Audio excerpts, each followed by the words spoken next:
बोलते हैं ना, दुश्मन का दुश्मन दोस्त होता है। कुछ ऐसा ही हुआ इंडिया, यूरोप और यूएस के बीच में। यूएस ऑलरेडी यूरोप के ऊपर 10% टैरिफ लगा चुका है और अब बोल रहा है कि 20% टैरिफ और लगाएगा।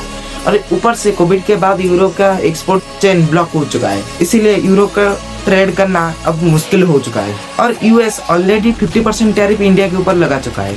अब कुछ लोग बोलेंगे कि यूरोप, चाइना, रशिया जैसे बड़े बड़े मार्केट को छोड़कर इंडिया के पास क्यों आ रहा है। देखो, कोविड के बाद चाइना के ऊपर एग्रीगेशन लगाया गया है और यूरोप अपने लॉन्ग टर्म पार्टनर के लिए चाइना के ऊपर ट्रस्ट नहीं कर सकता।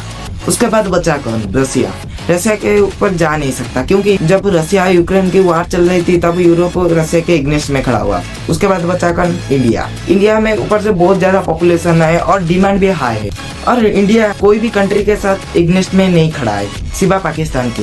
इतने सारे बेनिफिट देखकर यूरोप सोचा इंडिया के साथ डील करने के लिए। अरे डील भी चल रहा है, इस डील से टैक्स बहुत कम हो जाएंगे। मोटर व्हीकल के ऊपर पिछले जो 110% टैक्स लगता था, अब वो 40 से 50% टैक्स लगेगा।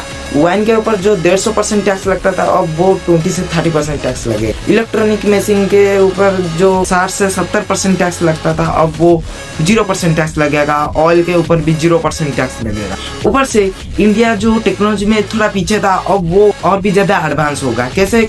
यूरोप स्ट्रांग है green energy, automotive tech, aerospace, medical device, और इस डील से ये सब इंडिया में इंपोर्ट होना स्टार्ट हो जाएगा। इसके वजह से इंडिया टेक्नोलॉजी में थोड़ा आगे होगा। वैसे इस डील के बारे में आपका क्या मानना है? इस डील को होना चाहिए या नहीं? नीचे कमेंट में जरूर लिखें। जय हिंद।